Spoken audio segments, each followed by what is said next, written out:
Su central de energía subconsciente, módulo 4. Para poder desbloquear su potencialidad plena es absolutamente esencial que comprenda la relación entre la mente consciente y la subconsciente. Se han escrito miles de libros sobre este tema. Las complejidades son enormes.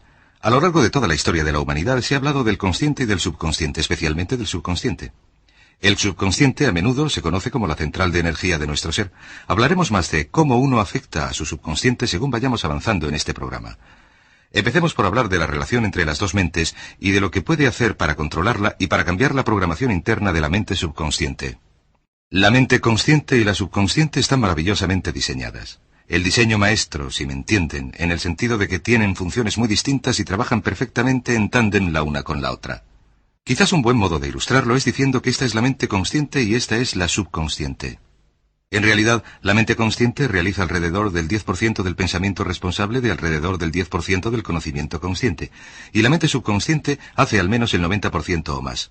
Cuando hablamos de la potencialidad humana y de desbloquear la potencialidad humana, queremos decir desbloquear la enorme capacidad del poder del subconsciente. ¿Qué hace la mente consciente? La mente consciente tiene ciertas funciones específicas. En primer lugar, la mente consciente es objetiva. La mente consciente puede observar el mundo con claridad, si quieren, y considerarlo de manera analítica, objetiva, quiero decir sin emociones. Y también discrimina. Estas son 3 de sus cualidades. En otras palabras, puede distinguir la diferencia entre verdad y mentira. Es como si dijéramos la parte matemática, impasible del cerebro. La mente consciente tiene 4 funciones. La primera es: la mente consciente identifica los datos de entrada. Los datos de entrada pueden venir de varias fuentes. Pueden ser nuestros pensamientos o las cosas que nos suceden en el mundo externo. Así que pongamos que está cruzando una calle, hablamos de su mente. Está cruzando una calle y oye el ruido de un automóvil. Sus ojos se vuelven inmediatamente hacia la derecha para ver qué es el sonido e identificar lo que lo produce. Cuando uno ve el automóvil, automáticamente asocia el ruido con el coche.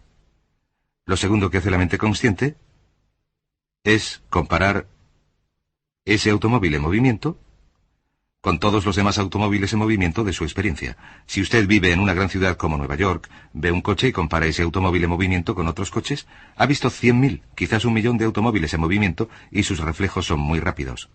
Si vive en un país donde no hay muchos automóviles, lo más probable es que cuando vea un vehículo en movimiento, sus reflejos sean muy lentos. La comparación, si quieren, se hace por medio de un rápido reconocimiento por el subconsciente y una verificación de todas las experiencias previas que uno haya tenido de los coches en movimiento. Según se hace esto, según se hace la comparación, se obtiene una respuesta instantánea. De hecho, se dice que el subconsciente funciona aproximadamente a 30.000 veces la velocidad de la mente consciente. Uno puede echar un simple vistazo, oír un ruido, o pensar un pensamiento en la mente consciente y activar al momento una reacción que podría necesitar una enorme cantidad de horas de evaluación si se hiciera de manera consciente. El tercer punto, la tercera función de la mente consciente, es que analiza. Una vez que recibe una respuesta a su comparación, analiza la situación. Usted está cruzando la calle, oye el ruido del motor del automóvil, vuelve los ojos a la derecha, ve el coche que viene hacia usted. Su comparación le dice que va a 90 por hora y que estará donde usted está en un segundo, a no ser que usted se mueva. De modo que analiza la situación y se dice, ¿qué debo hacer? ¿Debo moverme o no? La respuesta es sí. Lo que uno hace es moverse, y esto nos lleva a la cuarta función de la mente consciente, que es decidir. La mente consciente decide qué hacer después del análisis. Dice que sí o que no. La mente consciente funciona como un ordenador binario. Siempre está diciendo sí o no a la información de entrada. La mente consciente solamente tiene espacio para un pensamiento a la vez. Esto es verdaderamente sorprendente, como van a ver. Es, sin lugar a dudas, una estructura brillante, de modo que está cruzando la calle, oye el ruido, mira a la derecha, ve el coche en movimiento. La comparación le dice que viene hacia usted, y el análisis del coche en movimiento dice que se tiene que apartar. Se dice, ¿me aparto sí o no? La respuesta es sí. ¿Retrocedo sí o no? Tan pronto como dice sí, retrocedo. Y usted traslada esta palabra sí a su mente subconsciente. La mente subconsciente pone en movimiento al instante todos los nervios, todos los tendones, todos los tejidos, para quitarle de en medio. No tiene que pararse a pensar, ¿adelanto mi pie derecho antes o el izquierdo? Lo único que hace es enviar la señal a la mente consciente, reforzada por una carga, si quiere, o una detonación de emociones. Cuanto más fuerte sea la emoción, más rápido responde el subconsciente a su orden. El subconsciente está activado por la emoción de temor, de deseo, el instinto de supervivencia, el instinto del cariño. Siempre es una emoción la que activa el subconsciente. Bueno, ¿cuáles son algunas de las características de la mente subconsciente? La mente subconsciente es como un enorme banco de datos. La función del subconsciente es almacenar y recuperar datos. En otras palabras, la mente subconsciente es la mente subjetiva sencillamente porque es la mente que obedece. Al igual que la mente consciente ordena, la subconsciente obedece. La mente subconsciente no tiene pensamientos propios. Por cierto, la mente consciente no tiene memoria. La mente subconsciente es la sede de toda la memoria. La mente consciente, como recordarán, solamente puede estar ocupada por un pensamiento en cada momento, mientras que la mente subconsciente puede almacenar millones de hechos. La relación entre el consciente y el subconsciente es que el consciente es como un jardinero y el subconsciente como un jardín. Las semillas que se planten en la mente subconsciente son los que la mente subconsciente hará crecer. En la mente subconsciente tenemos una serie completa de programas distintos. El autoconcepto, que contiene toda la información, todos los temas que son importantes para nosotros, y todas nuestras experiencias y reacciones previas a dichas situaciones. De manera que si se produce una nueva situación similar, una de las funciones del subconsciente es hacer que nuestro comportamiento sea consecuente con nuestro comportamiento previo. De modo que, si siempre hemos sentido miedo en una situación y presenciamos la situación, sentiremos miedo inmediatamente sin pensarlo. En una situación desconocida, la tendencia natural es ni tener ni dejar de tener miedo, porque no se dispone de suficiente información hasta haber elaborado un banco de experiencias. Esto nos lleva a 3 leyes de importancia crítica, 3 de las leyes mentales más importantes de las que hemos hablado. Recuerden que hablamos de cómo nuestra vida entera está determinada por las leyes mentales. La primera de estas 3 leyes mentales es la ley de la actividad subconsciente. La ley de la actividad subconsciente dice que lo que usted plante en su mente subconsciente es lo que ésta inmediatamente elaborará para llevarlo a la realidad, y su mente subconsciente hace que todas sus palabras y acciones encajen en un modelo que sea consecuente con su autoconcepto. En otras palabras, hace que todas sus palabras y acciones encajen en un modelo consecuente con su autoconcepto, o consecuente con la información previa que usted haya introducido. También hace que sus palabras y acciones sean consecuentes con sus metas, que con el tiempo, por así decirlo, forman parte de su autoconcepto. Significa que su lenguaje corporal, sus actitudes, su nivel de energía, su nivel de confianza en sí mismo, su manera de llevarse con los demás, sus habilidades sociales, todo es consecuente con su autoconcepto. El subconsciente, sencillamente, sin pensarlo, hace que todo sea consecuente consigo mismo, de modo que cuando uno se siente muy bien, su autoconcepto es positivo. Camina con pasos enérgicos. Su lenguaje corporal es confiado, valiente, extravertido, etc. Y cuando los sentimientos de uno son negativos, su autoconcepto es negativo y actúa en consecuencia. Lo que nos lleva a nuestra segunda ley. Nuestra segunda ley es la ley de la concentración. De hecho, esta es la 9ª ley de la que hemos hablado desde que empezamos. La ley de la concentración es muy, muy importante. Es tan importante, de hecho cada una de estas leyes es tan importante como para, por sí misma, poder regir su destino. La ley de la concentración dice sencillamente esto.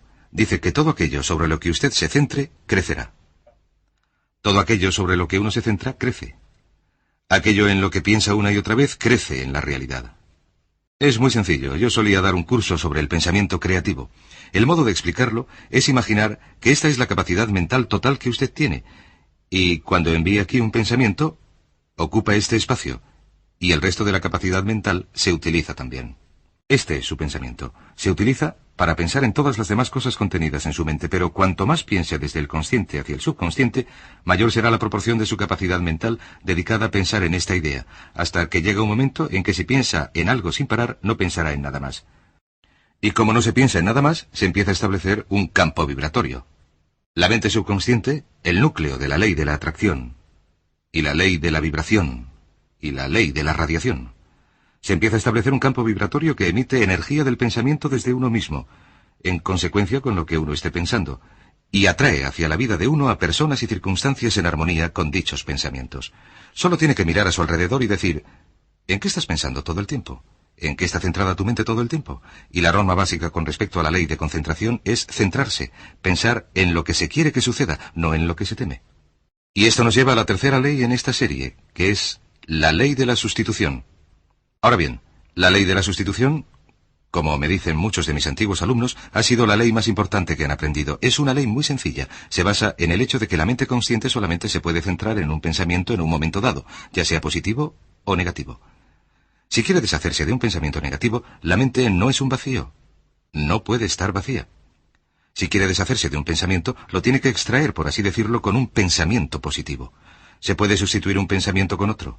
Se puede sustituir un pensamiento con otro. Y si se hace esto de manera consecuente, si se sustituye cualquier pensamiento negativo, cualquier pensamiento de temor, de ansiedad, autolimitativo, cualquier expectativa negativa, cualquier cosa que le reprima, cualquier miedo al fracaso, a la carencia, a la pobreza, al rechazo, a la pérdida o a cualquier otra cosa, si lo sustituye con un pensamiento de deseo, y esta es la clave, temor frente a deseo, si centra su mente en lo que quiere y la libera de lo que no quiere, y se centra en su deseo, sus miedos disminuyen y se reducen según usted piensa en lo que quiere. Con el tiempo, debido a la ley de la sustitución, cada vez se tiene menos tiempo y menos emoción que dedicar a pensar en lo que no se desea. ¿Por qué tiene éxito cierta gente? Pues sencillamente por esto. En la Biblia se nos dice, a quien tiene le será dado, y a quien no tiene le será quitado. Lo que esto quiere decir es sencillamente que los ricos se hacen más ricos y los pobres se hacen más pobres. Eso se debe a que los ricos piensan en la riqueza y en la abundancia continuamente. ¿Y en qué piensan los pobres? Los pobres piensan en la carencia, la pérdida y la limitación, el peligro, el miedo, el fracaso, continuamente. De modo que, si desea desbloquear su potencialidad, si desea ir directo a las estrellas, tiene que utilizar la ley de la sustitución. Centre su mente en lo que desea. Utilice la ley de la concentración para centrarse continuamente en los resultados que desea. Céntrese en las soluciones en lugar de en los problemas, en las metas en lugar de en las pérdidas, y la ley de la actividad subconsciente ajustará sus palabras, sus acciones, sus sentimientos, sus emociones y todo lo demás, hasta el punto en que atraerá a su vida a las personas y las circunstancias que se armonicen con ella. Ahora bien, ¿qué es lo más potente que puede hacer? Sencillamente esto. El éxito empieza cuando uno se hace con el control decidido, sistemático, del contenido de su mente consciente. Todo vuelve a la ley del control. Hablamos de este tema al principio. El mejor modo de hacerse con el control decidido y sistemático consiste en repetirse una y otra vez. Me gusto. Me gusto. Me gusto. Me gusto. Cuando se repite me gusto, o mejor aún, me amo una y otra vez, este pensamiento penetra cada vez más profundamente en la mente subconsciente. Uno piensa en sí mismo en términos positivos, cada vez más hace que salgan los pensamientos de inferioridad, negatividad, miedo, fracaso, rechazo, y así sucesivamente, y que se programen todos los datos anteriores en su ordenador subconsciente, que es consecuente con un elevado grado de autoestimación, de efectividad personal y de rendimiento personal excelente.